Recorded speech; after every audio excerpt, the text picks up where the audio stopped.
Hi everyone, welcome to the class. This is doctor Priyanka Sharma.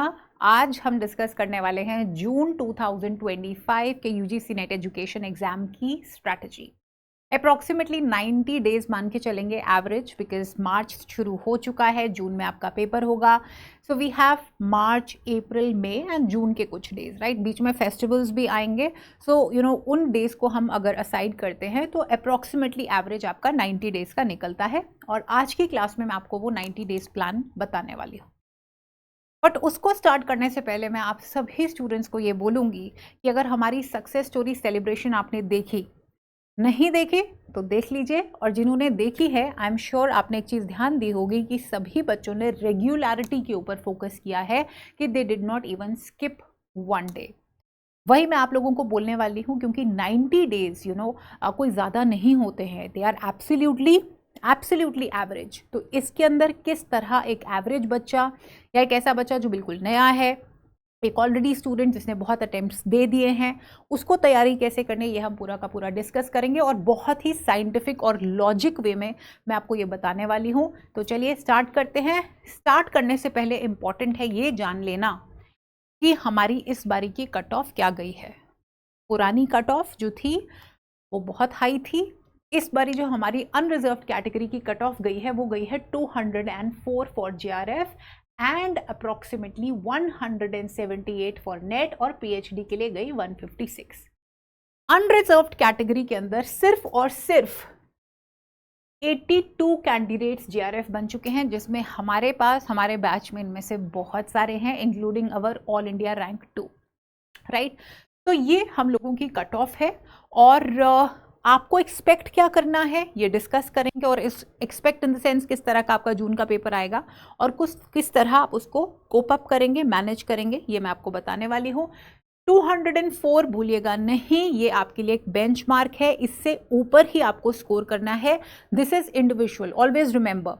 अगर ये average है तो आपको ये मान के चलना है, अगर आपको जीआरएफ स्कोर करना है, कि जो भी आप प्रैक्टिस करोगे मॉक्स, पीवाईक्यूज, तो उसमें आपका जो स्कोर है वो 204 से ऊपर ही आना चाहिए, कम नहीं आना चाहिए, क्योंकि एक्सपेक्टेशन यही है कि जून के पेपर में कट ऑफ जो है वो हाई जाएगी। ऑलराइट, ये है सबसे इंपॉर्टेंट पार्ट जो कि है ट्रेंड एनालिसिस का।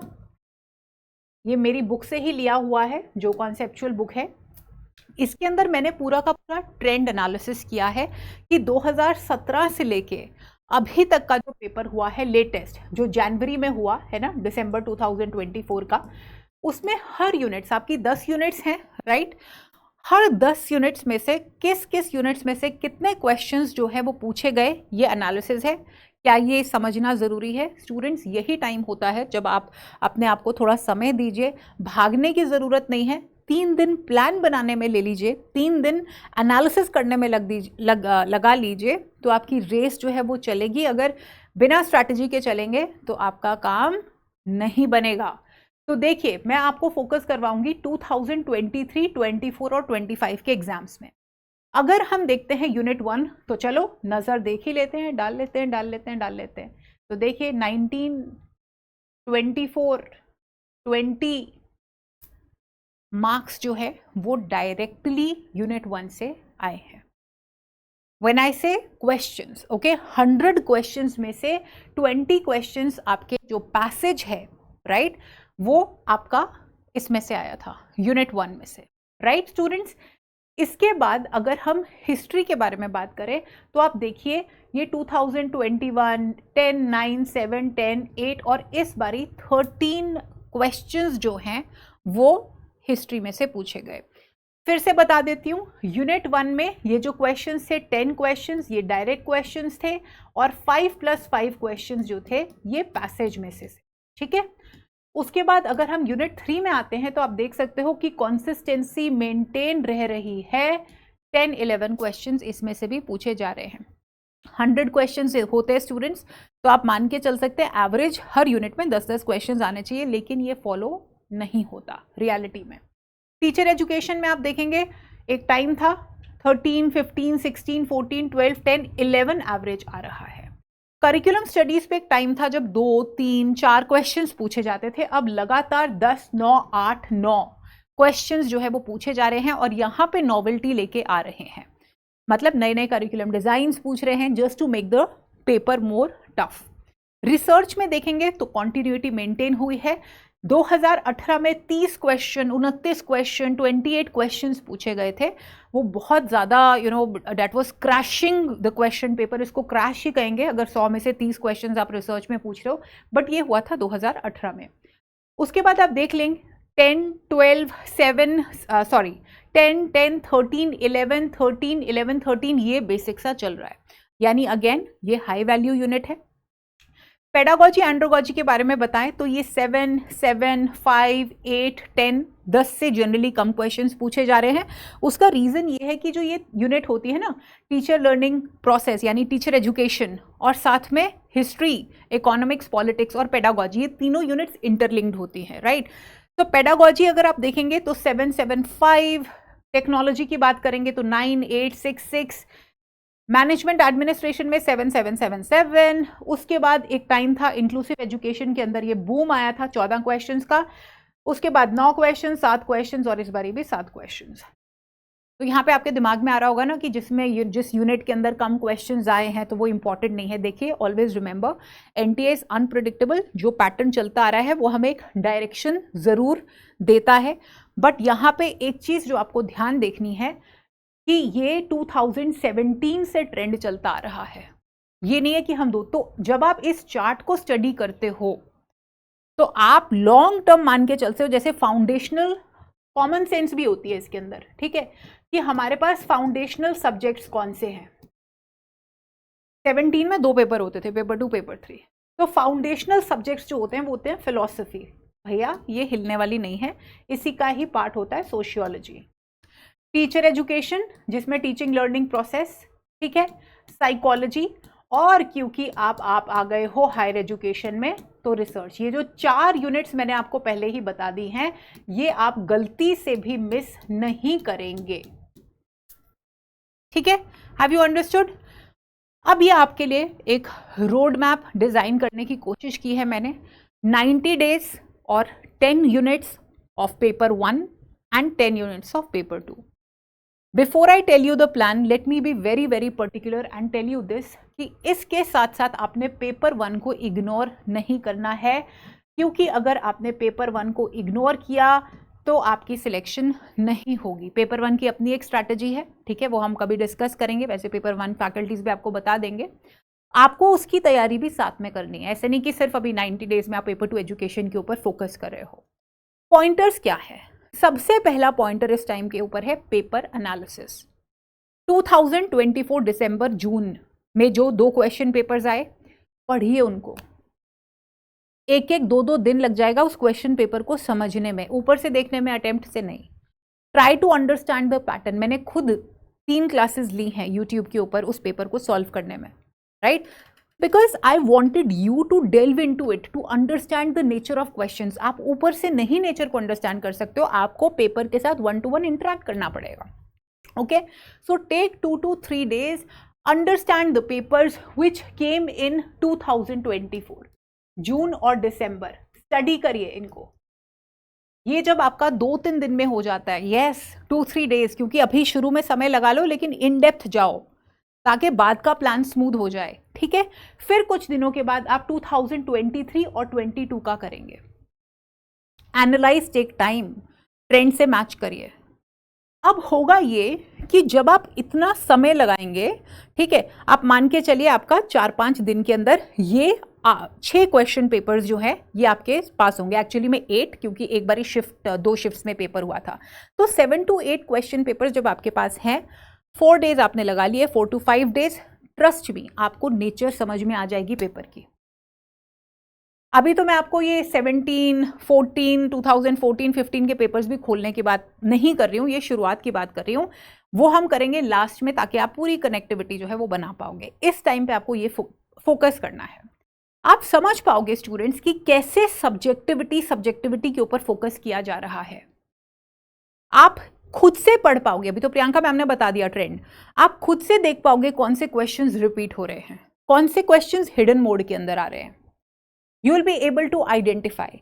इनको हम बोलते हैं हाई वैल्यू यूनिट्स। जैसे मैंने आपको क्या बोला, यूनिट नंबर 1 हाई वैल्यू है, ठीक है, यूनिट नंबर जो 6 है research in education, high value है। यूनिट 1 में सोशियोलॉजी भी आते हैं, सोशियोलॉजी के भी कॉन्सेप्ट्स इस बारी बहुत पूछे गए हैं, ठीक है। उसके बाद यूनिट नंबर 3 साइकोलॉजी और आपके टीचर एजुकेशन। टीचर एजुकेशन के साथ साथ पेडागोजी भी जोड़ रहे हैं और हिस्ट्री इकोनॉमिक्स भी जोड़ रहे हैं। ये आपके हाई वैल्यू यूनिट्स में। मैं फिर से कह रही हूँ, इसके अलावा technology, inclusive education, administration, management, इसको आपने इग्नोर नहीं करना है।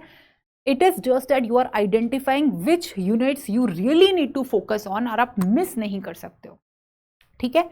Let me tell you, 100% syllabus का आपको एम करना है, बट कहीं ना कहीं 1 to 2% आप टॉपिक्स छोड़ देते हो, which is particularly okay also, ठीक है।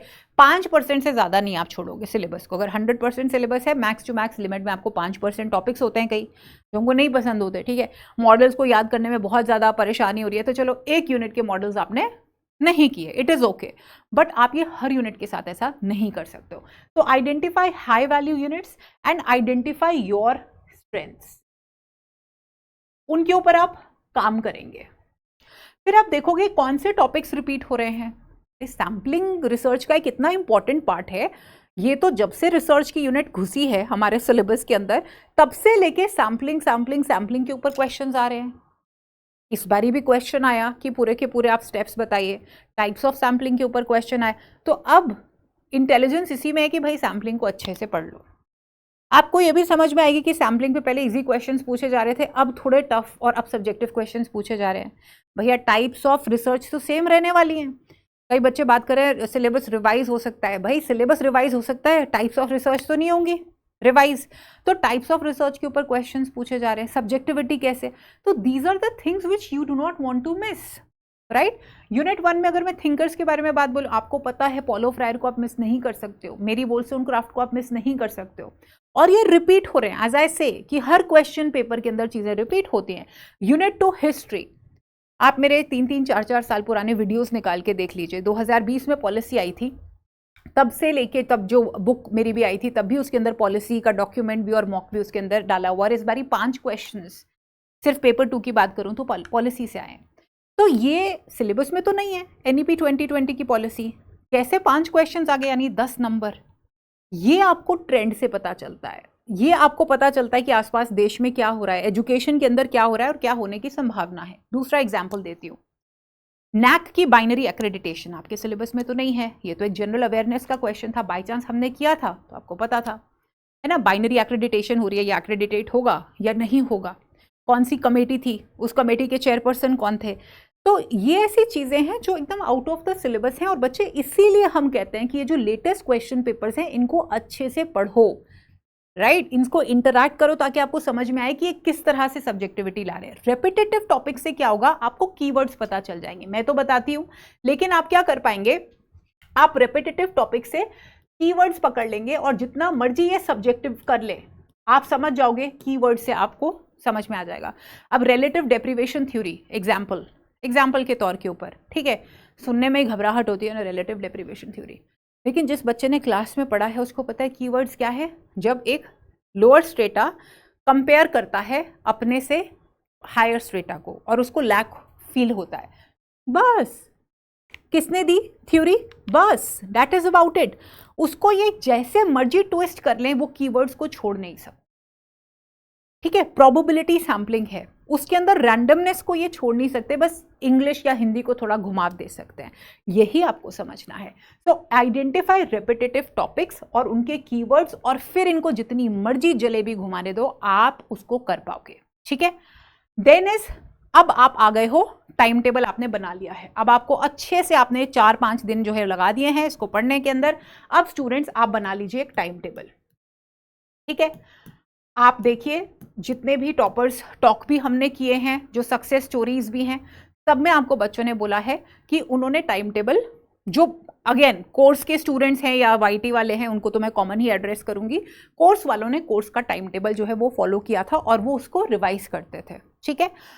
जो YT के स्टूडेंट्स हैं, जो अफोर्ड नहीं कर सकते हैं कोर्स, इट्स परफेक्टली फाइन, आप अपना एक टाइम टेबल बनाइए, ठीक है, जिसमें आप हर यूनिट को कवर कर रहे हैं, और कैसे, जो मैंने फ्री वीडियोस भी दिए हुए हैं आप वो भी देख सकते हो, ठीक है। आपको रोज का टाइम टेबल बनाना है, एक भी दिन स्किप नहीं करना है। एज आई से 90 दिन जो है वो कोई ज़्यादा नहीं है, हर यूनिट को आपको कवर करना है, कैसे रिवाइज करना है ये आपको पता होना चाहिए, ठीक है। कोर्स में ये फायदा होता है कि आप हमारे साथ पढ़ रहे हो, थोड़ा रिवाइज करोगे, वाईटी पे आपकी डबल रिवीजन हो जाती है जब हम क्वेश्चंस या कॉन्सेप्ट्स करते हैं, right. Still I am saying that you have to make your own time table and cover every concept. Book लो, पढ़ाई करो, रोज का टॉपिक, यूनिट 1 अपने हाथ में सिलेबस रखिए, अंडरलाइन करिए, यूनिट 1 में कौन कौन सा टॉपिक करोगे, कौन सा हो गया, टिक मार्क करिए। मैं करती थी ऐसे, और मैं आपको भी बोलूंगी कि हाथ में एक प्रॉपर फिजिकल कॉपी जो है रखिए, पेपर कॉपी, और उसके ऊपर टिक मार्क करिए कौन कौन से आप यूनिट्स कर रहे हैं, कौन कौन से टॉपिक्स हो गए, कौन से नहीं, कैसे 90 दिन में आप कवर करोगे। साथ साथ में रिविजन भी करना है, ठीक है। जो नए बच्चे हैं उन्होंने नोट्स फॉर्मेशन भी करना है।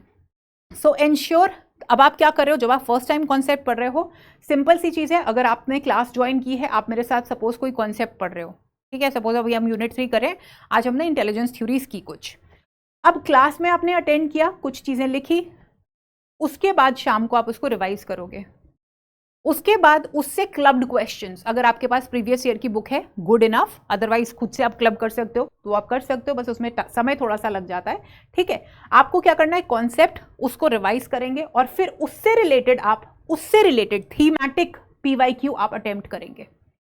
अगर आज आपने इंटेलिजेंस थ्योरीज की, उनसे रिलेटेड पीवाईक्यूज का क्लब्ड, तो समय बच जाता है उससे, ठीक है। अगर आपके पास कोई ऐसी जगह होती है जहां पे आपको क्लब्ड टॉपिक वाइज चीजें मिल जाए। अब मान के चलते हैं हमने 10 यूनिट्स जो है हमने पूरी की पूरी कर ली है, कॉन्सेप्चुअल आपने पढ़ लिया है, कॉन्सेप्चुअल रिवीजन भी साइड साइड पे हो रही है। अब स्टूडेंट्स, आपने जब सिलेबस खत्म कर लिया है, आपके नोट्स बन चुके हैं, कॉन्सेप्ट मैप्स बन चुके हैं, you have to revise from them every day. एक ऐसा टाइम आएगा जब आप 1 से 2 दिन के अंदर पूरी यूनिट रिवाइज कर लेंगे, पर ये तब आएगा जब आपने ये 90 दिन दिए हैं, ठीक है। अब आपका जो फोकस रहेगा वो आएगा revision through marathons, revisions through full attempt of PYQs. पूरे प्रीवियस ईयर क्वेश्चंस का सेट आपको अब करना है। पहले आपने एनालिसिस किया, अब आपने पढ़ाई की, अब आपने थीमेटिक कॉन्सेप्ट्स के ऊपर पूरी गेन कर लिया है एक्सपर्टीज। अब आप पूरे के पूरे फुल लेंथ प्रैक्टिस करिए, पीवाईक्यूज को अटेम्प्ट करिए। और मैं आपको फिर से एक चीज बताती हूँ, पावर टेस्टिंग बहुत ज्यादा टाइम टेकिंग हो रहा है इस बारी का पेपर, क्योंकि सब्जेक्टिव बना रहे हैं, मैच द फॉलोइंग पूछ रहे हैं, क्रोनोलॉजी पूछ रहे हैं, सो बेसिकली, और लंबे लंबे क्वेश्चन, उसमें हो क्या रहा है, टाइम बच्चों का वेस्ट हो रहा है। कंफ्यूज अलग होते हैं, अपने आप को संभालते हैं, संतुलित करते हैं कि चलो करके देखते हैं, मन आधे हारे होते हैं देख के, ठीक है, बहुत टाइम कंज्यूम हो जाता है। सो आपको इंश्योर करना है कि देखिए, फैक्चुअल तो ये सिंपल परोस के नहीं देने वाले जून में पेपर, आपको सब्जेक्टिव ही करेंगे, राइट। और अगर रिवाइज भी किया तो थोड़ा बहुत कर सकते हैं, ज्यादा नहीं कर सकते, 5% मैक्स टू मैक्स। अब आप क्या करेंगे, 2 घंटे के अंदर पूरा पेपर 2 प्रैक्टिस करेंगे, और फिर उसके बाद आप 1 आवर 50 मिनट्स के ऊपर आएंगे। पावर टेस्टिंग इसी को कहते हैं, 10 मिनट का आप ऊपर लेके चलते हो, बफर टाइम लेके चलते हो। This is how you have to make your strategy. और आप जब फुल लेंथ प्रैक्टिस करोगे तो बच्चे, आपको 2 घंटे मतलब बैठना पड़ेगा। उसका रीजन ये है कि आप पढ़ते रहो, और आपने फुल लेंथ पीवाईक्यू प्रैक्टिस नहीं किया है 2 घंटे 3 घंटे पेपर 1 और पेपर 2 को अगर हम मिला लें, तो जिस दिन आप पेपर देने जाओगे उस दिन आपसे टाइम मैनेज नहीं हो पाएगा। आपको जो क्वेश्चंस आते भी हैं, हो सकता है वो छूट जाएं, हो सकता है आप 80वें क्वेश्चन के ऊपर वो 20 क्वेश्चन छूट गए, टाइम अप। तो that is the reason it's very important कि आप फुल लेंथ प्रैक्टिस करो एज दे आर, 2-2 घंटे लगाओ, 3-3 घंटे लगाओ, और आपका हो जाएगा। तो आप कोर्स के स्टूडेंट हो, वेरी गुड, नहीं तो आप खुद से टाइम टेबल बनाइए। The only thing is regularity आ जाती है। तो मोस्ट इंपॉर्टेंट इज रोज पढ़ना है, बी रेगुलर। हमारे पास ऐसी स्टूडेंट्स हैं, आप तो वो छोटा पॉडकास्ट भी देख सकते हो, 10 साल बाद उन्होंने पढ़ाई शुरू की। एक और हमारी स्टूडेंट है, 12 साल के बाद बिल्कुल जीरो से उन्होंने स्टार्ट किया, राइट। तो अगर वो कर सकते हैं तो आप भी कर सकते हो। द ओनली थिंग आप कॉमन पाएंगे सभी के अंदर, वो है रेगुलर पढ़ना, डिसिप्लिन फॉलो करना, एक टाइम टेबल बनाना और उसको रिलीजियसली ब्लाइंडली फॉलो करना। और स्टूडेंट्स याद रखिए, मल्टीपल रिसोर्सेज को कर दीजिए बंद, ठीक है। जहां पे सही लगता है, जहां पे आपका मन बैठता है, उसको अच्छे से परखिए, सेटिस्फैक्शन करिए और उनको ब्लाइंडली फॉलो करिए। ठीक है। सो जो भी आपको एजुकेटर सही लगते हैं आपके एक्सपीरियंस के हिसाब से, मल्टीपल नहीं कि कहीं से कोई भी नोटिफिकेशन आ रहा है और आपका टाइम वेस्ट हो रहा है, ऐसे टाइम वेस्ट में अगर आप पढ़ जाते हो तो सिलेक्शन बहुत मुश्किल हो जाती है। फोकस बच्चों की ही होती है और आजकल नॉइज ज़्यादा है, you have to cut that noise. उतना पढ़ो एजुकेशन के सब्जेक्ट में, as I always say, you have a plethora of subjects from administration, management, leadership, history, teacher education, of course educational studies, philosophy, sociology, so much more inclusive education। तो इसमें limiting आपको करना आना चाहिए कि ज़्यादा ओवरली पढ़ना, नहीं तो फिलोसफर बन जाओगे, उसका कोई काम नहीं एजुकेशन में। उतना पढ़ो जो एनटीए जो है आपसे पूछती है, ठीक है। सो इसके अलावा as I told you, follow this religiously and don't waste your time with multiple resources, okay। so कोई और भी क्वेश्चन होगा आप मेरे से पूछ सकते हैं कमेंट बॉक्स में। till I see you next, please take very good care of yourselves and all the best for June 2025। हमें सिलेक्ट होना है और JRF लेना है।